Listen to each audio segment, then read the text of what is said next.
Bienvenidos al corazón de las palabras, la máquina de pensar. Conduce Pablo Silva Olazábal. Produce Gustavo Germán. Auspicia Biblioteca Nacional. La máquina de pensar. Amigos, ¿cómo están? Bienvenidos a Radio Uruguay, bienvenidos a La Máquina de Pensar. ¿Cómo andan?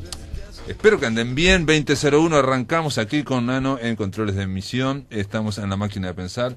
En una semana que viene surtida, ya lo dije, lo voy a repetir. Ayer hablamos del Oscar, de las nominaciones al premio Oscar, a ver quién tiene más posibilidades, con el crítico de cine Amílcar Nochetti. Hoy vamos a hablar de cine, pero del cine de 1917, 1922, 1931, y vamos a hablar de Horacio Quiroga como crítico cinematográfico. Y luego, al final, en el tercer bloque, vamos a llamarlo a Gustavo Esmoris para hablar de su último poemario, su último libro que se titula ¿Será que nací al sur?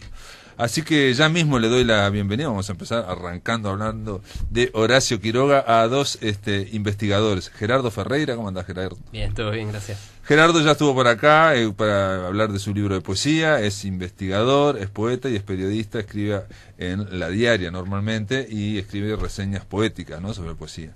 Y tenemos también, le damos la bienvenida a Andrés González Esteves. ¿Cómo andás, Andrés? Bien, ¿y tú? Andrés es licenciado en comunicación, es investigador y es corrector también. Corríjame. Corrector de estilo, exactamente. Le puedo decir corríjame. Los dos son autores de una publicación editada por la Biblioteca Nacional en la colección, digamos, en la línea Cuadernos de Literatura, que creo que está coordinada por Elena Romiti, sí, en torno a Horacio Quiroga, un nombre que siempre llama. Horacio Quiroga es un nombre fundamental, pero en este caso el título se llama Horacio Quiroga, contexto de un crítico cinematográfico. Es medio complicado el título, ¿no? Está largo. Y el subtítulo más largo. El subtítulo: Diálogos con caras y caretas y Fray Mocho, Buenos Aires, entre 1911 y 1931. Bueno, expliquémoslo. Contexto de un crítico cinematográfico. No es para hablar de Quiroga como crítico. Claro, o sea, lo que en verdad hace el libro es contextualizar la producción de Quiroga como crítico cinematográfico en Argentina en sus dos etapas. Quiroga escribió notas sobre cine en dos etapas, de 1918 a 1922 y después de 1927 al 31. Entonces un poco el libro se centra en todo lo que estuvo rodeando a Quiroga mientras producía eso.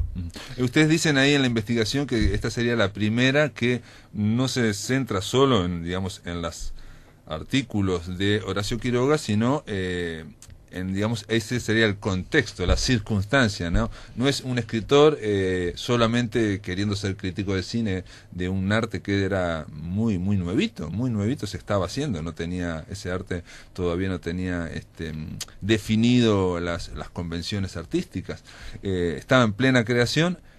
Pero la idea no es hablar solo de Horacio Quiroga, sino qué pasaba con la crítica también, ¿no?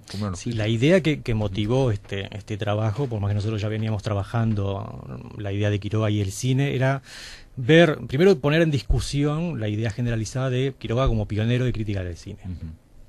Para hacer eso tenemos que ver qué era lo que rodeaba, si había alguien que escribió antes que él. Discutir si era pionero, si fue el primero que habló el concepto de pionerismo en Quiroga, o sea, nosotros entendemos sí que Quiroga es un pionero de crítica del cine, pero había que fundamentar por qué.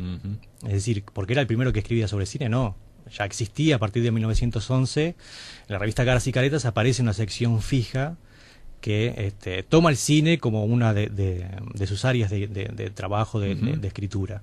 Por eso, perdón, ustedes en la tapa ponen 1911, 1931. Te pregunto porque Gerardo dice que Quiroga empezó a escribir en 1918. Claro, y la crítica de cine en estas revistas que nosotros mencionamos, que son Caras y Caretas y Fray Mocho, arranca en 1911 para Caras y Caretas. En realidad en diciembre de 1910, para ser más exacto. Y en Fray Mocho, en 1902. Sí, 1912, me parece la primera. Sí. Estamos hablando de un arte que tenía en ese momento una década, digamos, era muy nuevo, y comercialmente, porque fue creado en 1895, digamos, esa idea, pero comercialmente debe haber empezado, no sé, a fines de la primera década. Comercialmente casi que al inicio. Los hermanos Lumière, si bien idearon el cine más como un proyecto científico, Méliès, que es uno de los primeros cineastas franceses, sí lo toma como un espectáculo primero, pero también como un negocio. Y en Francia ya a partir de 1900, 1901 es un negocio. También en Estados Unidos en 1904, 1905, que empieza con Edison, uno de los primeros que... Bueno, 1904, 1905 y esto arranca en 1911, digamos, la crítica. Es claro. recontra. Sí, además, por supuesto que Argentina llegaba, no ese sistema, llegaba el Star System, o sea, Claro. llegaba ya todo mediado como una... La zona de influencia norteamericana. Sí, totalmente, que es el... Sí, hubo dos, la francesa primero hasta la Primera Guerra Mundial, que fue la que dominó el comercio de cine en el mundo, y después por causa de la guerra, que Francia ya no exportó, Estados Unidos ingresa con su idea del Star System, de sus productores. Pregunta, porque ustedes en el libro hacen, para buscar el contexto, a ver qué pasaba en esas revistas, cómo en esa revista donde empezó a escribir después, años después, 5, 6, 7 años después, Sí. Horacio Quiroga, o sea, era necesario que hubiera una revista o dos, ¿no? Sí, había varias. Nosotros, de hecho, recortamos el corpus por un tema de disponibilidad. O sea, en la Biblioteca Nacional, las colecciones completas de Caras y Caretas y Fray Mocho están. Y Quiroga están en muy buen escribió estado. solamente en esas dos, pero también escribió en Atlántida, parece. En Atlántida, Crítica de Cine escribió en 1922. Y, Solo y- ese y año. en otros lugares no. En el hogar, En el Ah, en hogar el también hogar, escribió, claro, sí, sí. escribió, bueno, en el monitor, ¿cómo es? Monitor de Educación Común, Ajá, en Buenos Educación Aires, Común. y en el diario La Nación. En La Nación. Bien, Caras y bien, Caretas bien. y Fray- Ustedes tenían las de Fray Mocho y Caras de Careta para ver cómo venía la mano. Claro, el comportamiento no solo de Quiroga, sino ya te digo, de todos los insumos y de lo que se valía el escritor, cualquiera de ellos, Quiroga que era uno más, cómo hacían para construir el fenómeno cine desde las páginas de las revistas. Y todos lo hacían de distinta forma. Y cada revista tenía sus propias estrategias para mostrar. Claro. Por ejemplo, en Fray Mocho, un poco el libro lo trata de ver, trabaja más con la imagen de las estrellas y en cambio Caras y Caretas es más con el texto, más con esa cosa de la caricatura, de la mezcla, ¿no? Y bueno, yo me imagino que Quiroga lee a esos tipos Sí, que están sí, sí, comentando sí, sí, sí. todo eso y él crea su propia voz. Lo que pasa que hasta ahora solo hemos visto a ese Quiroga que domina, tipo... En general, digámoslo, yo no leí crítica cinematográfica hecha por Quiroga, pero me decías hoy, antes de empezar, que hay varias publicaciones que lo que hacen es recopilar todos los artículos críticos, pero sin dar ese contexto histórico, Sí. ¿no? Digamos. No hay investigaciones que se metan de fondo en, bueno, cómo llega él a construir esas notas, todo el tema del contexto. Sí se trabaja por el lado de qué hay de cine en los cuentos y no qué hay de cine en el cine de Claro, Quiroga. claro. Otro detalle que surge, bueno, para mí era una bastante novedad, es que Quiroga quería entrar en el cine, quería generar cine de alguna forma. O sea, no esa idea que una vez leí de Mario Lebrero y de Henry Trujillo, o sea, los dos dijeron algo separado de que ellos querían hacer cine, pero como habían nacido en Uruguay, fueron escritores.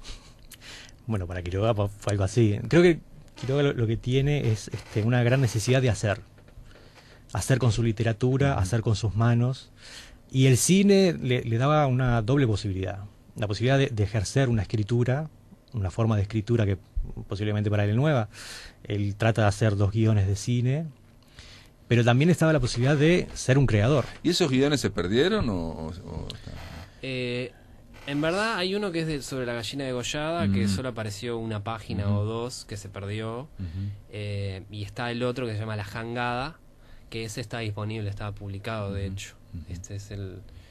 Está publicado en la edición de Garet y en las obras completas también. Ah, de Leonardo Garet. Sí. Y otra pregunta, perdón que los interrumpa, pero lo que surge también ahí en Cuadernos de Literatura, en esta investigación de ustedes, es que en un momento, en un grupo, Horacio Quiroga se plantea, o ese grupo, hacer una especie de escuela de cine. Sí, eso es más que nada una anécdota que rescata a Enrique Espinosa, que era amigo de él, Samuel Glusberg, mejor dicho. Claro, cuenta un poco la anécdota de una especie de ¿cómo es? De un empresario ruso que viene a poner una escuela de cine. Pero en Argentina, Algo que ya todo existía, Buenos Aires. en todo algo que Buenos ya Aires. existía en serio en Francia, y en Estados Unidos había intentado. Claro. Sí, porque todavía no estaba fijo, digamos, o consolidado el arte, ni siquiera la técnica, ¿no? Porque, digo, esto iba avanzando constantemente, ¿no? Exactamente. O sea, la idea, el lenguaje cinematográfico no todavía estaba por crearse. Es que bueno, Griffith de repente empezó a hacer plano y contraplano, por ejemplo, ¿no? Griffith era uno de los grandes, o sea, Quiroga lo admiraba mucho, su manera de contar, ¿no? Porque Quiroga siempre analizó el cine en función de su propia narrativa. Entonces, a veces, en su propio análisis de las cintas, lo que hace es poner sus propios conceptos de la literatura. De hecho, una de las frases más famosas de él cuando habla con los amigos es, bueno, ¿cuándo vamos a hacer cine los escritores? Y eso fue una gran defensa que intentó hacer, precisamente por el tema de las leyendas, que fueran hechas por escritores. Los subtítulos, digamos, los intertítulos. Eso Imagínate el detalle de pensar en la leyenda como un texto. Allí hay un punto muy, muy importante para tratar de entender la relación entre Quiroga y cine. Quiroga es, por lo menos en El Río de la Plata, uno de los primeros que saca de foco el cine de la concepción espectacular o teatral que tenían los artículos para llevarlo a una visión narrativa. En él una visión narrativa literaria en principio, pero también tratando de observar qué se puede extraer de esa narrativa cinematográfica. Las leyendas que las escriben deberían escribir los escritores, la imagen, los tipos de personajes. Los tipos, claro.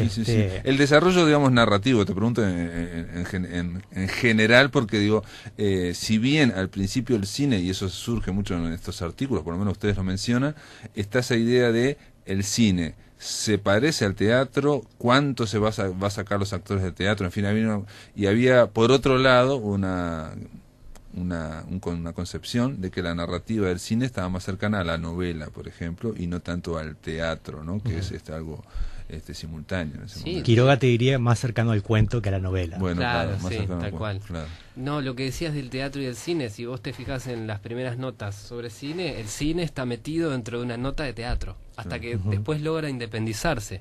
Pero gracias a estos tipos que empiezan a ver el cine, a tener espacio en la página. Teatro del silencio le llaman en algún momento. Bueno, porque era cine mudo. Está esa fusión de cómo concebirlo, ¿no? Si era teatro filmado, ¿no? Claro, ¿no? sí. Es que en realidad las primeras cintas, las primeras películas, cuando uno puede observarlo, era efectivamente eso. Era una cámara fija delante de un escenario y los actores funcionando delante de ese escenario. En un plano general donde se veía todo como se ve en el teatro, ¿no? Digamos, o sea, de los pies todo, ¿no? Toda la figura humana. La ventaja que tiene Quiroga es que comienza a escribir cuando ese lenguaje empieza a ya formarse prácticamente. Sí. Se forma, digamos, ahí en esa década del 10 o de, Sí, ¿no? Y al mismo tiempo la propia gente, el propio público se empieza a formar con eso. Imagínate, un escritor que no tiene idea de cómo evaluar algo, o sea, lo hace siempre desde su propia, ¿no? De alguna forma ahí Quiroga estaba anticipando, estaba online en ese momento, digamos, de el impacto que iba a tener el cine en la literatura. Por supuesto. Y no solo en la literatura, sino en la educación. De cómo impactaba el cine en los niños. De cómo eso podía servir para educar en las escuelas. Ellos se plantean, hay un artículo que se plantea la idea, la hipótesis de que, de que los libros de texto para los niños van a desaparecer. Exacto, está lo apocalíptico ahí también, desde van a desaparecer y que los niños van a estudiar solo en películas. Y bueno, es lo mismo de hoy, que pasa con... Lo mismo, sí, la idea de en que... otra clave. Y que se pueda aprender rápidamente. Bueno, ahí ponen artículos que no son de Quiroga, ¿no? O hay un artículo también de Quiroga sobre el cine educativo, ¿no? Sí, es de Quiroga, no estaba recogido en las obras completas, lo rescatamos para este libro.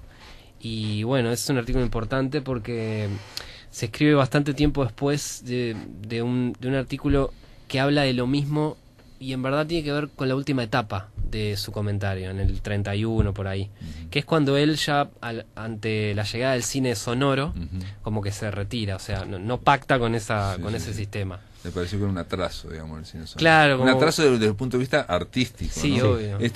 Antes de ir ahí, porque yo creo que conviene explicarlo, porque parece, si no, una cuestión como media reaccionaria, ¿no? O sea, viene el 3D, entonces no hago más cine. No me gusta más el cine. No escribo más crítica, no hago nada, me retiro del cine, me pongo a la literatura porque no me gusta el 3D, por ejemplo, ¿no? Sería algo similar, ¿no? Sí. O sea, hay una serie de razones. Hay un salto tecnológico que él le cae muy mal, y de hecho no fue solamente él, y hay razones artísticas, digamos, válidas para ese miedo, digamos, o esa reacción, ¿no? Es decir, bueno, esto con esto se está coartando un desarrollo una forma de artístico. expresión. Sí. Claro. Él entendía el cine como una forma de expresión que no quería asimilarlo al teatro, por eso no quería que fuera sonoro. en cuanto el cine pasara a ser el sonoro, para él pasaba a la frontera del teatro. Algo que él había intentado de desandar ese camino. Como que en el cine lo brillante, digamos, yo lo que traigo ahí, ¿no? La idea de que lo brillante sería que es un arte sin palabras escritas, ¿no? O sea, que depende de la mirada. Algo que se dio cuenta que estaba impresionante porque hasta el día de hoy, ¿no? Sí, el cine es expresión es por mirada, expresión, es claro. mirada, digamos, la mirada en el cine es que quizás es lo más esencial, ¿no? O sea, Exacto. no hay forma de describir miradas humanas más que mejor que en el cine, ¿no? Es paradójico igual, porque se basa en el concepto de expresión por la expresión. En cambio, ve como algo que no agrega a la palabra o otro tipo de cosas. Es muy paradójico. No, y dice como que las películas más malas son las que tienen más intertítulos, llenas de palabras. Sí. Claro. Las que escriben mucho. O sea, el cine, cuando se desarrollara para él, no iba a necesitar las palabras. De alguna forma también pensé, leyendo esa cosa muy breve que ponen ustedes, de que él se estaba también anticipando al desarrollo del cine soviético, ¿no? O sea, ¿no? Todo lo que Einstein hizo, ¿no? Prácticamente sin palabras, yo que sé, contarte de la Revolución de Octubre, Sí, sí. ¿no? Para él era muy importante la mirada de los actores, la expresión de los actores, más que las palabras que podían estar en un intertítulo. Hay en un artículo que habla sobre las miradas en el cine, que cuenta la anécdota de Griffith viendo a una muchacha en París y viéndole solo los ojos y tratando de conseguir que esa mujer participara en el cine solo por esa mirada. Y decía, bueno, esa mirada expresaba mucho más que 20 actrices. Exacto. No, pero aparte hay una, digamos, la visión de Quiroga aparentemente es muy fina, porque también hay otro artículo que me llamó, que hay 2 artículos nada más, vamos a decir, no se entusiasmen en este libro, porque yo me tiré al libro a ver si había artículos de Quiroga, y hay 2 nada más, que son nuevos, son desconocidos, Sí, digamos, ¿no? sí, sí. El otro, Quiroga analiza, y para eso hay que tener una visión muy microscópica casi, ¿no? de lo que es el cine, cómo está funcionando en ese momento. Sí. Analiza la altura de las actrices, de las estrellas del Star System norteamericanas, comparándolas con la altura de las actrices europeas. Sí, es verdad.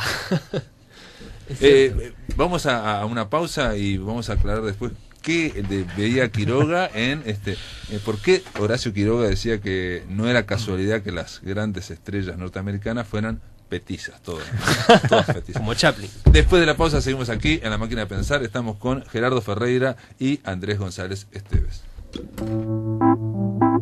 En el aire de Radio Uruguay, La Máquina de Pensar.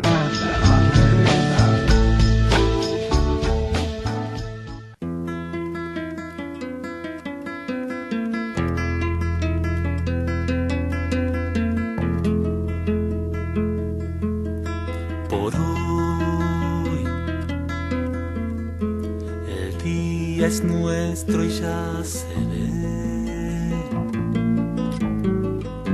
La gente que en tantos países se encuentra, se busca por hoy. Hay una calma de asustar, recuerdos vagos de un Chicago que Mayo no deja olvidar. Por hoy son miles que están llegando, mas miles no son suficientes y un día no puede bastar. Si es hoy, si es nuestro el 1 de mayo, los otros días de quién son, los otros días de quién son, de quién, de quién, de quién, los otros días de los otros días de quién son, quién son, quién son, quién son, los otros días de quién son.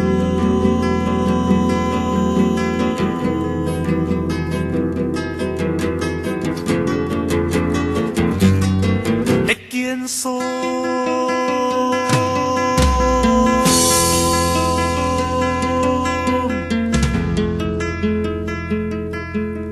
Por hoy la gente sueña y quiere ver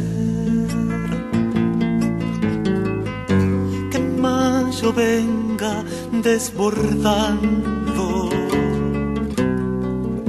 desde su propio corazón.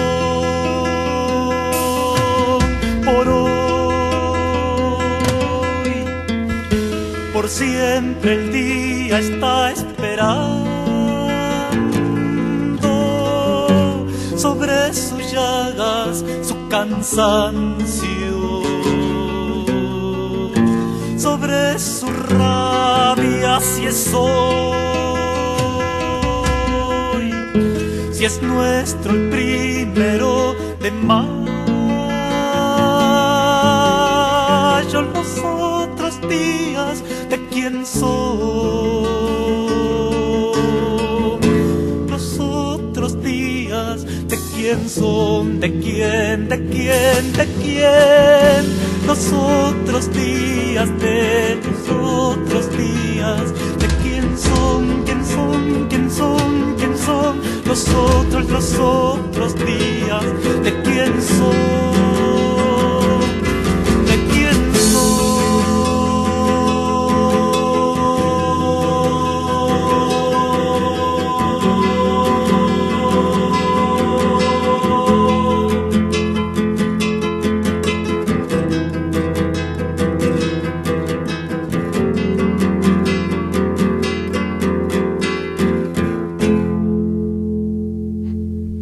Bueno, este no precisa presentación, es Rubén Olivera y un tema que se llama Los Otros Días, en torno al 1 de mayo, que tampoco precisa presentación. Amigos, estamos aquí conversando en la máquina de pensar con los investigadores Gerardo Ferreira y Andrés González Esteves. Los dos son autores de este libro que editó la biblioteca, Cuadernos de Literatura, dentro de la colección Cuadernos de Literatura, que se titula Horacio Quiroga, Contexto de un crítico cinematográfico. Antes de la pausa les dije que íbamos a hablar de ese artículo que ustedes rescataron, un artículo que no integraba, digamos, el canon de Quiroga, digamos, ¿no? Quiroguiano, aparentemente en periodismo cinematográfico, que habla precisamente, es un artículo, Horacio Quiroga, en torno a la altura de las actrices, de las estrellas, y dice que las norteamericanas, las estrellas como Mary Pickford, ¿no? Lillian Gish, eran bajas porque les llegaban al hombro a los protagonistas, y las europeas eran más altas. Allí tiene que ver mucho la tipología de personajes que piensa Quiroga. Si uno revisa sus cuentos, su producción cuentística, va a ver que las mujeres que él presenta son rubias, delicadas, bajas de estatura. En cambio los varones, o los protagonistas hombres que tiene él, son rudos, hombres que se valen por sí mismos, y él traslada esa visión estética al cine. Y lo ve en el cine norteamericano, particularmente en Griffith. Si uno observa las películas de Griffith como Pollos Rotos o Intolerancia, El nacimiento de una nación, va a ver que las personas, las actrices, son todas de baja estatura, y los actores, los protagonistas son mucho más altos. En cambio, en Europa se estaba dando el fenómeno de la vampiresa.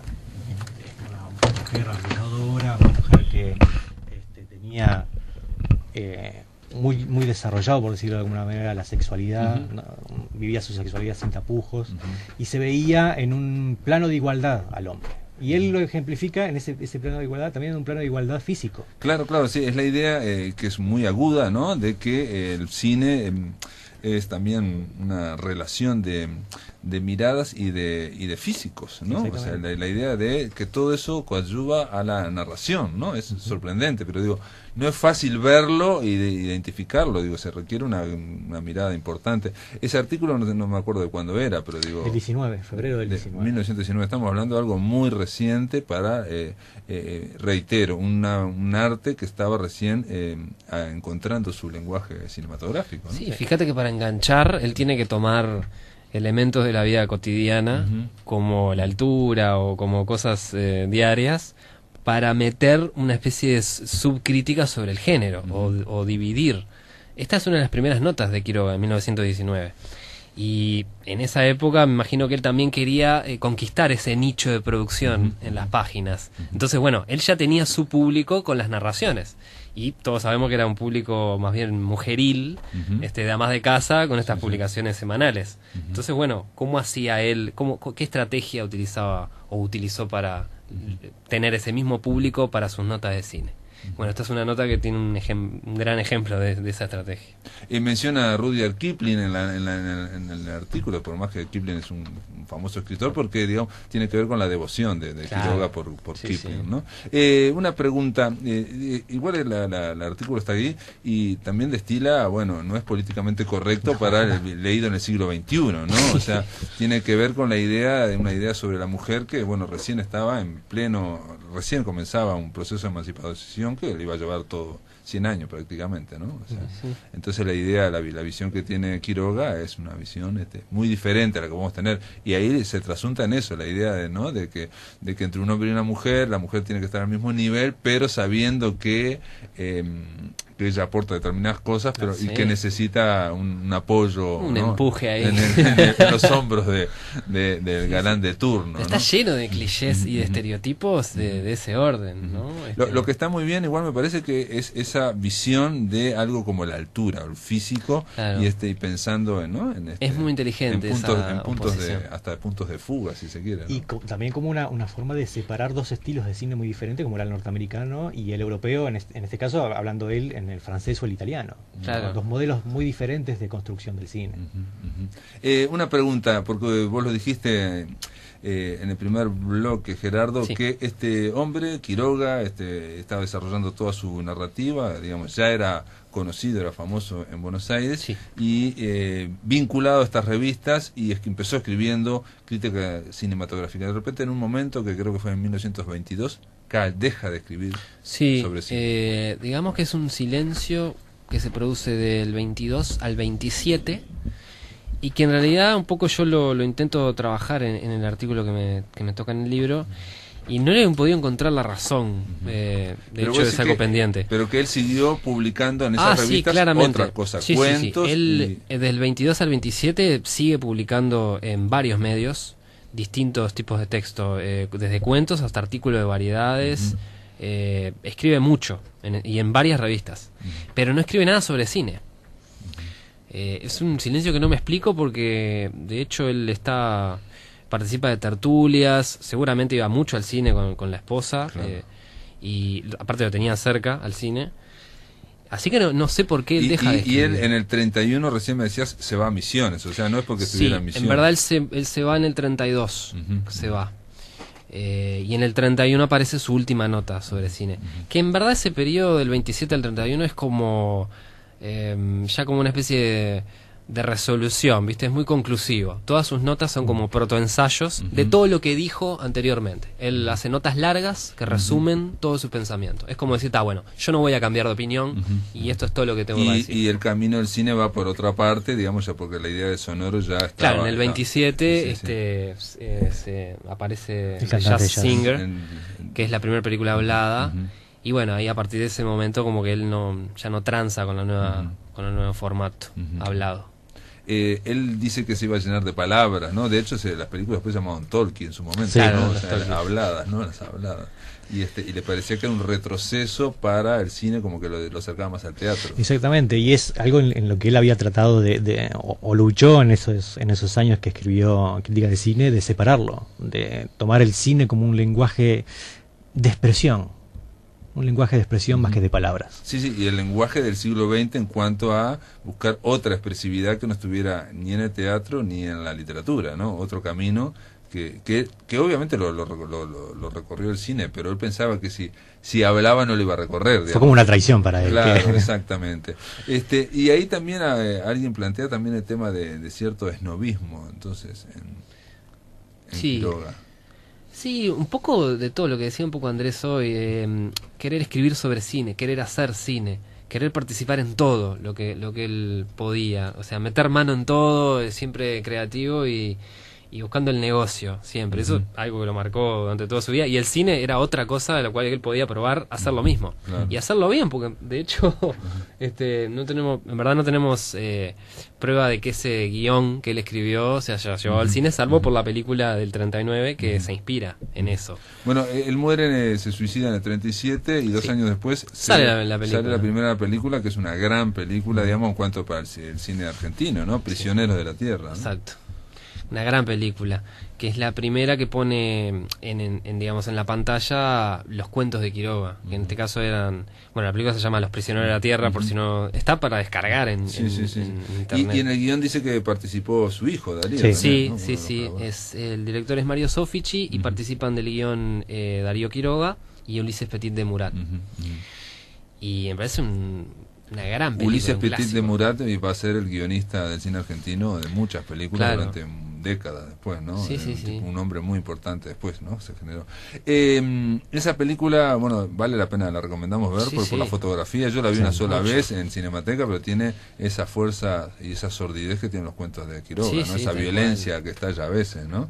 Y todo transcurre en Misiones, ¿no? O sea, sí, está filmada ahí.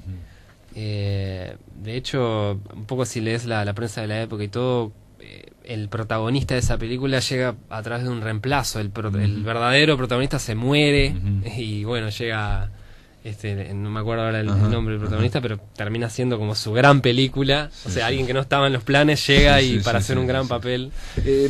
Ustedes leyeron, pienso, porque esta es una investigación que es más amplia, ¿no? Es el contexto donde estaba Horacio Quiroga para tratar de escribir de cine, ¿no? O sea, ¿qué escribían los otros compañeros? Hay una presentación para la revista Atlántida, ¿no? Que lo representan como un gran crítico cinematográfico. De Alberto Las Places. Alberto Las Places. Y pregunta esto, de las reseñas críticas que hizo Quiroga, ¿se puede inferir su gusto personal, más allá que él obviamente quería ser científico, ¿no? Quería ser, ¿no? Quería tratarse... A él le gustaba mucho el cine norteamericano por su narrativa. Él entiende que el cine norteamericano de esa época comprende rápidamente lo que es la narrativa cinematográfica. Aunque él critica que el exceso de minutaje, digamos, de las películas, como los cuentos, él suponía que las películas tendrían que tener 15, 20 minutos y no más de eso. Mirá vos. Películas de 45 minutos para él eran demasiado extensas. Me hubiera gustado Relatos Salvajes, ¿no? Que son cuentos cortos, ¿no? Pero hay una narrativa que él ve en Griffith, que ve en The Mile, que ve en Thomas Ince, del cine norteamericano, que trata de condensar en pocos personajes y en una trama sencilla de comprender toda la situación. Entonces ese es el cine que más le gusta a él. Lo que pasa es que en determinado momento él se cansa, como imagino se cansó toda esa población de, superproducción o sea, super cantidad de cintas. O sea, nosotros en el relevamiento que hicimos, en algún momento lo mencionamos allí, en una semana tenías alrededor de 40 cines en una misma tipo zona, Buenos Aires. Y tenías, no sé, 400 películas por día. O sea, un montón. Entonces era imposible ver todo, primero. Y cuando veías algo, era muy parecido a todo lo demás. Entonces, encontrar la perlita es algo que le cuesta a todos los críticos de la... no sé si lo dice Quiroga, en un momento dice que está como cansado de tanta... Sí, los mismos argumentos. Agotado, digamos, de eso, de la cuestión de entretenimiento. Exacto. Que parece escrita hoy. Sí, en el siglo XXI, ¿no? De que realmente Hollywood en un momento cansa por la cantidad, digamos. Bueno, hay que pensar, en un artículo habla más que nada defendiendo al cine de los que lo atacan, porque dice, bueno, hay una película que se puede rescatar como arte, y él dice, bueno, solo en Estados Unidos se producen más de 1000 películas por año. De eso supongamos que el 10% se podría llegar a hacer arte. Bueno, tenemos 100 películas que son arte. ¿Cuántos libros o cuántas novelas se publican en un año? ¿Cuánto de esas novelas que se publican son efectivamente novelas de arte? Entonces él lo que dice, bueno, sí, hay una superproducción, hay una cantidad de películas que se parecen, pero dentro de eso hay uno o dos, o un actor o una actriz que hacen del cine arte. Y eso es lo que él intenta más que criticar, de observarlo y de ensalzarlo. Impresionante. Horacio Quiroga, contexto de un crítico cinematográfico. Queda para hablar otro día también del hecho de que Borges también empezó a escribir sobre cine, pero claro, me decías vos, después de los 30, ¿no? Sí, o sea, ya de con 30, el cine digamos, con sonoro todo, con cine bastante sonoro, ¿no? instalado. Sí. Escribió hasta películas hasta de los 40. Digo, Sí. Hay un lindo libro de Edgardo Koriasinski que es Borges y el cine. Acá, en el caso de Horacio Quiroga, él escribe antes, ¿no? Calla cuando en el 27 empieza el sonoro. Y bueno, Sí, él hasta poco este tema. después ya canta la retirada. Muy bien, bárbaro, está presentado el libro. Esto se puede adquirir, obviamente, creo que solo en la Biblioteca Nacional, Exacto. en la librería en la Nacional, que Exacto. entrando lo pueden adquirir fácilmente. Todos aquellos que están interesados en Horacio Quiroga como crítico cinematográfico, yo me imagino que habrá más novedades en algún momento, ¿no? Bueno, ojalá que sí, porque la verdad que quedó mucho afuera y bueno, en parte agradecer también a Elena Romiti y a la Biblioteca Nacional por la oportunidad y si no hubiera sido por esto no hubiéramos recortado y bajado a tierra un montón de datos y de información que fuimos juntando a lo largo de casi 5 o 6 años. Muy bien, Andrés González Esteves y Gerardo Ferreira, gracias por estar acá en La Máquina de Pensar. Gracias por Gracias a ti. invitarnos.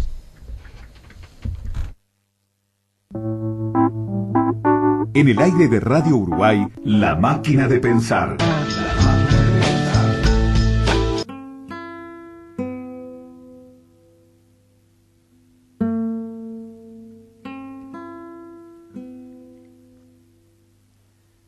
¿Qué palabra te dijera que llegue a tu corazón con la fuerza que al enfermo lleva la muerte su voz, reinando sobre lo humano y toda la creación? Cuando yo la modulaba, solo pensaba en tu amor, de manera que mi orilla con la tuya se juntó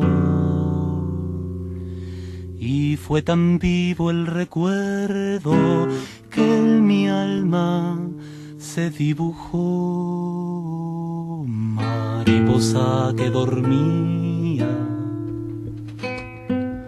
tranquila dentro de mí. ¿Qué palabra te dijera? Nos está cantando, nos está prácticamente susurrando Rubén Olivera, que me sirve como cortina, en realidad no sé, es un atrevimiento decir cortina, para recibir acá a un poeta, llamado Gustavo Esmoris. ¿Cómo andás, Gustavo? ¿Cómo estás, Pablo? Muchas gracias por la llamada. Gustavo Esmoris, el hombre es poeta, pero es narrador, también ha publicado varios libros, 5 libros, Detrás de la noche, poesía, Calles vacías, poesía también, Adyacencias, poesía, y Un viejo octubre roto, la novela, aquella que creo que ganó un premio, ¿no? Ganó la Intendencia, sí. En la Intendencia, sí, que va a ser, que fue editada por Rumbo, sí, viniste acá, y Ciudad Perdida, otra novela. Ahora acabas de sacar Será que nací al sur, un libro que es tamaño bolsillo. Sí, una edición de bolsillo. ¿Por qué volviste a insistir con la poesía? ¿Se trata de algo que estabas generando a lo largo de mucho tiempo? ¿Cómo se escribió Será que nací al sur?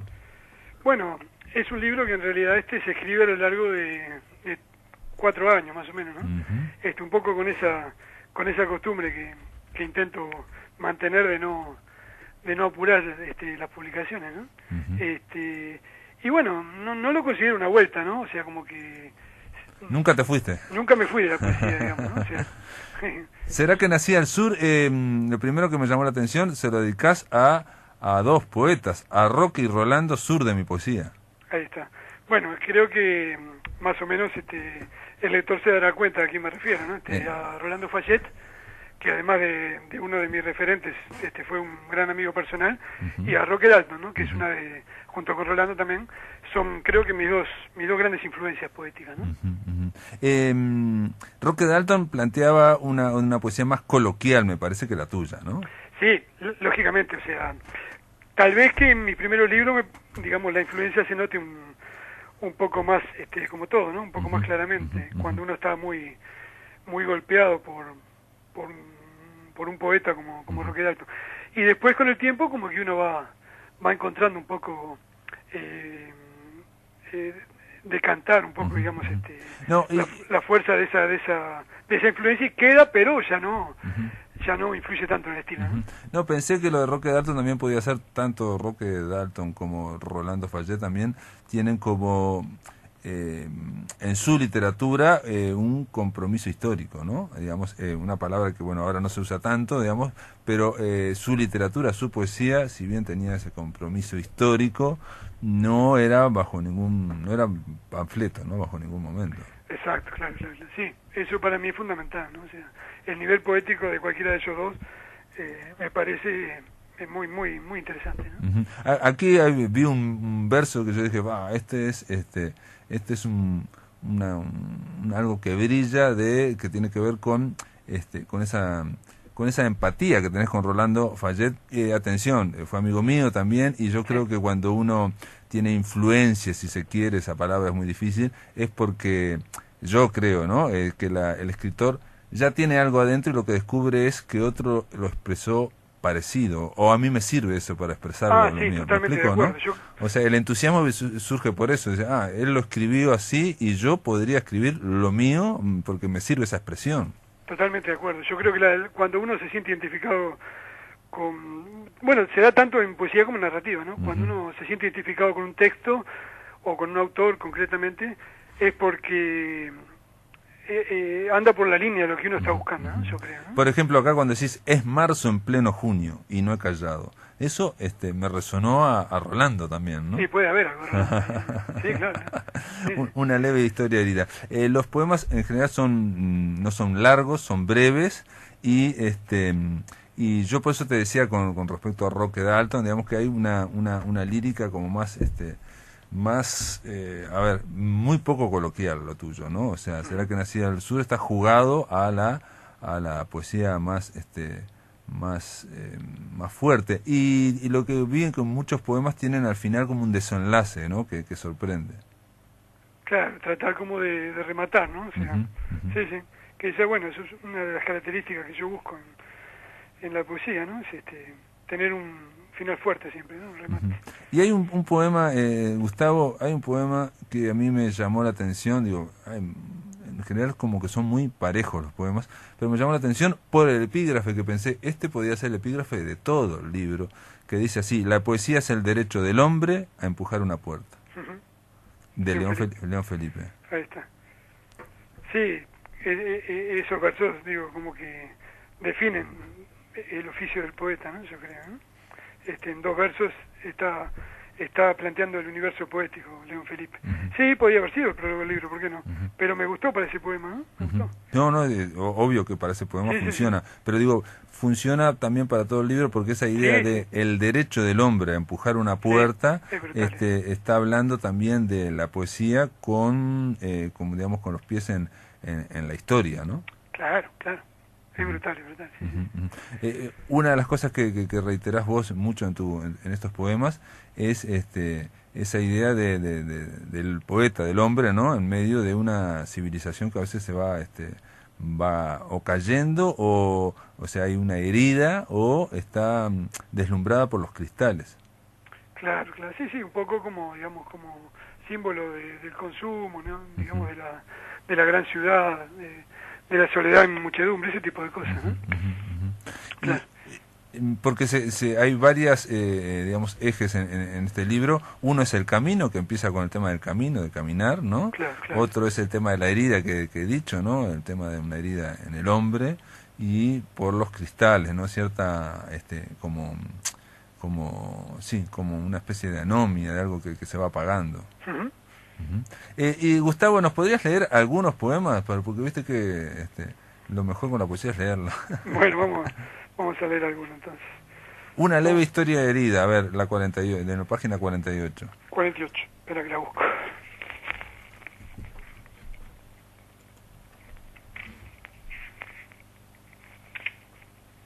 Una leve historia herida.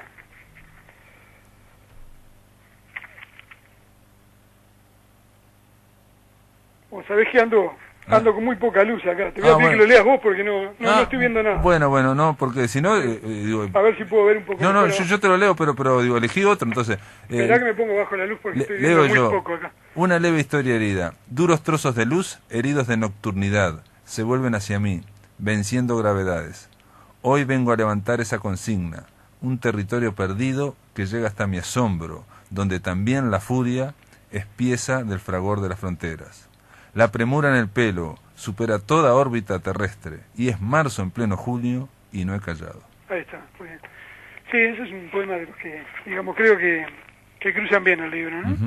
Y el que está al lado también, El borde de lo azul, me gustó también. Bueno, te voy a leer ese, porque ahora estoy con un poco más de luz.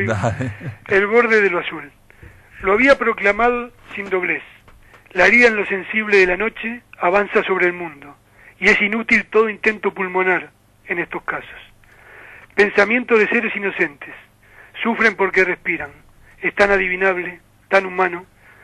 Con un sentido del humor propio de los crucigramas, nos haremos cargo del destino, oponiendo a su desprecio el borde de lo azul. El borde del azul, la poesía. Y hay algo que planteas en otros poemas que también, como una esperanza, ¿no?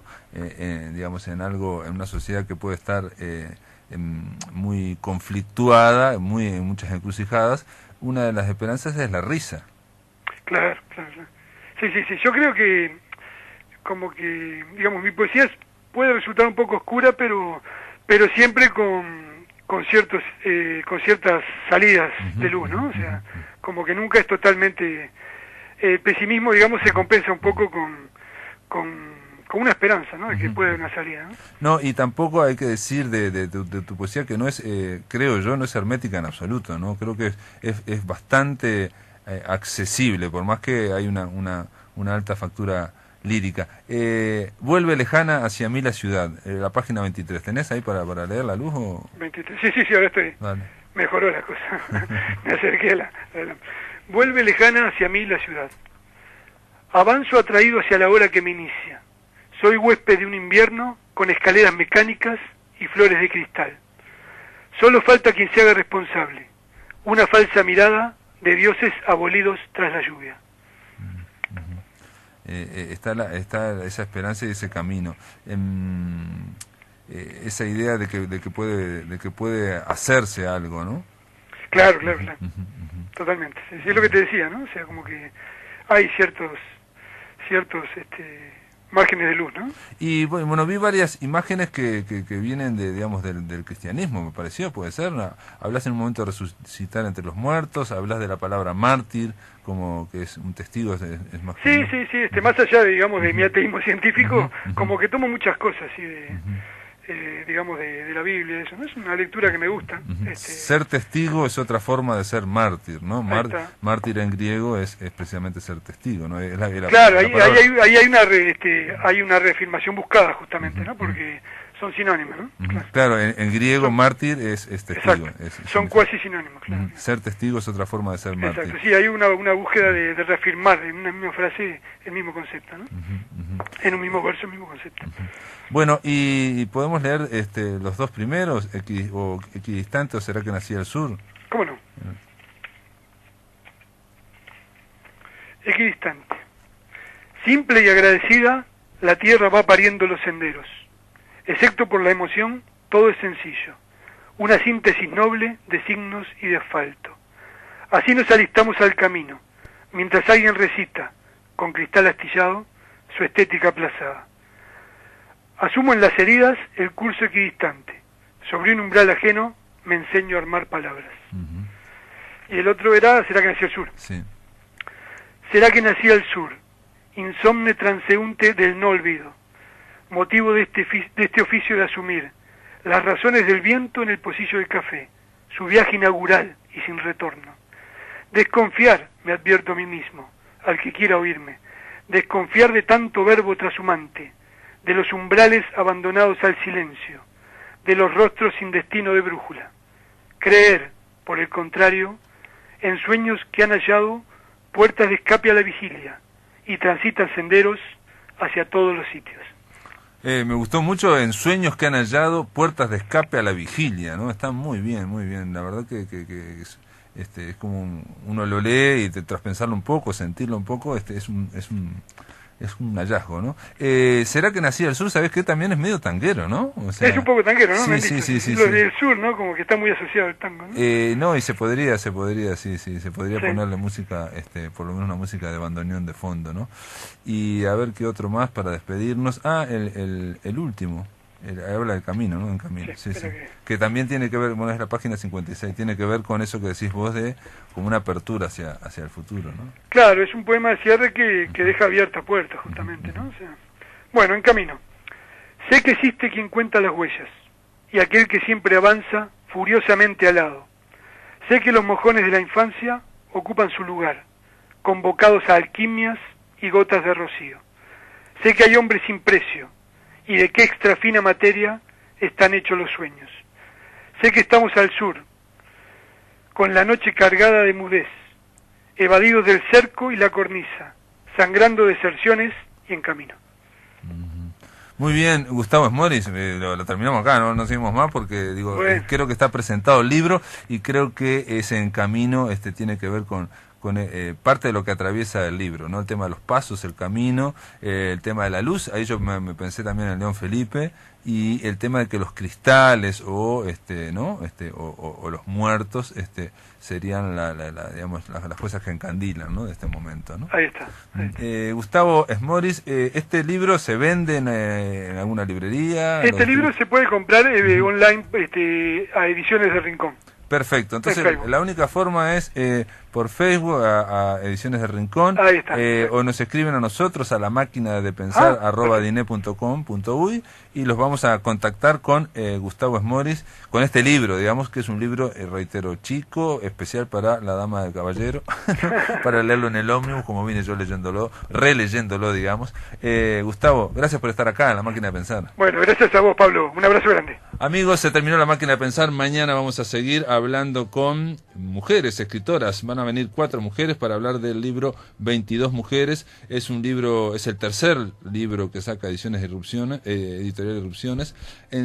Son antologías de cuentos, ¿no? O sea, la idea era dar una serie que diera un panorama de las actuales cuentistas uruguayas. Bueno, estas serían el tercer libro con 22 cuentistas. Mañana vamos a tener a Cecilia Ríos, a Magdalena Torres, a Mercedes Martínez y a un panorama de las actuales cuentistas uruguayas. Bueno, estas serían el tercer libro con 22 cuentistas. Mañana vamos a tener a Cecilia Ríos, a Magdalena Torres, a Mercedes Martínez y a Virginia Mortol aquí para hablar de esto, porque obviamente no pueden venir las 22. Esto es todo, amigos, que lo pasen muy bien. Hasta mañana.